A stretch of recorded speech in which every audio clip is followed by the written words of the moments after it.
গৈ থাকোঁতে পিছফালে পৰা আহি মাৰি দিছেগে পুৰা খাই ফিটিং দুটাই পুৰা মদ খাই ফিটিং হৈ আছে এটা খাই কিনি ঘূৰি আছে পুৰা বমি কৰি আছে ঘূৰি আপোনালোকে ক'ৰ পৰা আহিছিলে আমি জাগুনৰ পৰা আহিছোঁ জাগুনৰ পৰা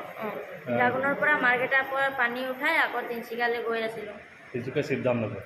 শিৱধানত পূজা চূজা দি আকৌ আমি ওলাই কিনি গৈ আছিলোঁ তেতিয়া গৈ মাৰিছেগৈ ঘটনাটো ক'ত হৈছে ঘটনাটো এইটো টিংৰাই তেল ডিপুটোৰ ওচৰতে